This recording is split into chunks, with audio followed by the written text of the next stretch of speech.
Bismillahirrohmanirrohim. Assalamualaikum warahmatullahi wabarakatuh. Alhamdulillahirrabbilalamin. Assalatu wassalamu ala asrofil anbiya'i wal mursalin Sayyidina Muhammadin wa ala alihi washabihi ajmain. Amma ba'd. Alhamdulillah anak-anak ustazah yang soleh dan solehah, pada hari ini kita dapat melaksanakan pembelajaran seperti biasa ya.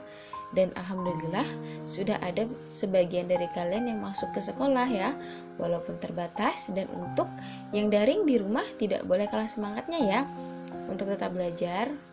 Oke, dan insya Allah untuk majelis pada pagi hari ini yaitu bertemakan aku bisa sholat dengan khusyuk.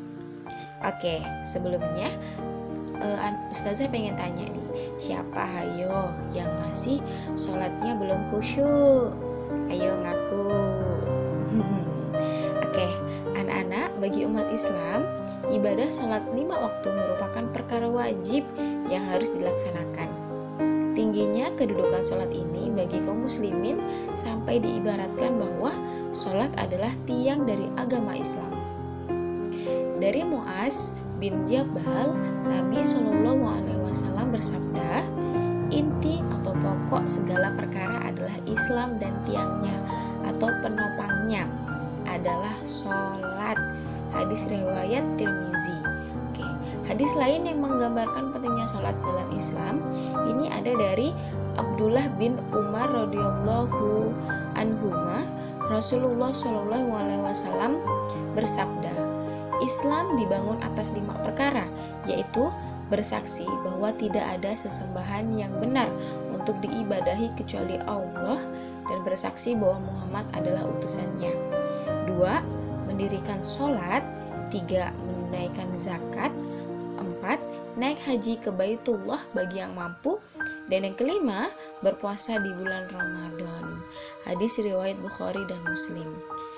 Mengingatnya pentingnya ibadah sholat ini, maka kita sebagai umat Islam tidak seharusnya melaksanakan ibadah sholat dengan asal-asalan ya.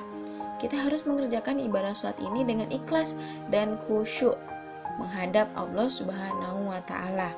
Jangan melaksanakan sholat hanya untuk menggugurkan kewajiban saja ya anak-anak.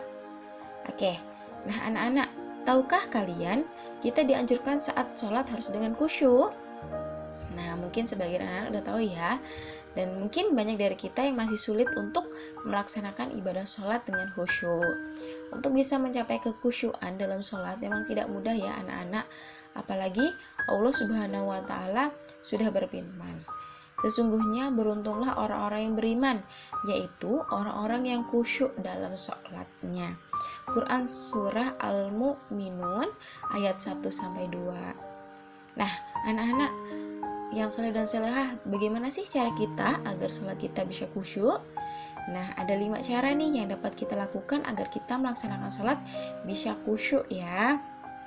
Oke, yang pertama, mengikuti tata cara dengan benar. Nah, ketika ingin mengerjakan ibadah sholat dengan khusyuk, anak-anak perlu mengerjakannya dengan benar. Dengan benar ini maksudnya anak-anak mengerjakan sholat sesuai dengan tuntunan yang diajarkan ya, dikerjakan dengan tumakninah, tidak terburu-buru, dan dengan niat yang ikhlas. Oke, yang kedua, memahami bacaan sholat. Jika anak-anak ingin mendapatkan perasaan khusyuk dalam sholat, anak-anak bisa mencoba memahami arti bacaan dalam sholat ya. Dengan memahami bacaan sholat, kita bisa menghayati setiap ucapan kita dan pikiran kita juga bisa lebih fokus dalam sholat. Oke, yang ketiga, fokus. Saat melaksanakan sholat wajib, tunjukkan pandangan kepada tempat sujud. Tahan godaan untuk melirik atau bahkan menengok ke tempat lain. Yang lebih penting, ketika sholat, kalian harus merasakan bahwa sedang berhadapan dengan Zat yang Maha Kuasa, yaitu Allah Subhanahu wa Ta'ala. Yang keempat, lingkungan yang bersih. Usahakan untuk mengerjakan ibadah sholat di tempat yang bersih, nyaman, dan tenang ya anak-anak. Dengan suasana seperti itu akan menciptakan kondisi yang tenang dan khusyuk. Yang terakhir, menganggap sholat terakhir. Nah, yang terakhir ini adalah dengan menganggap ibadah sholat yang kalian lakukan itu adalah ibadah sholat yang terakhir di dunia ya. Jadi yang terakhir dilakukan. Jadi setiap manusia maupun jin tidak ada yang mengetahui secara pasti apa yang akan terjadi di masa yang akan datang, termasuk hari kematian. Nah, jadi anak-anak, itu dia ada 5 cara yang dapat kalian terapkan agar sholat kalian lebih khusyuk ya. Insya Allah anak-anak bisa sholat dengan khusyuk. Amin, amin ya robbal alamin. Mungkin itu saja majelis pagi yang Ustazah dapat sampaikan. Mohon maaf atas segala khilaf dan salah. Dan untuk anak-anak Ustazah yang soleh dan solehat, tetap semangat ya untuk melanjutkan pembelajaran pada hari ini. Oke, Ustazah akhiri. Assalamualaikum warahmatullahi wabarakatuh.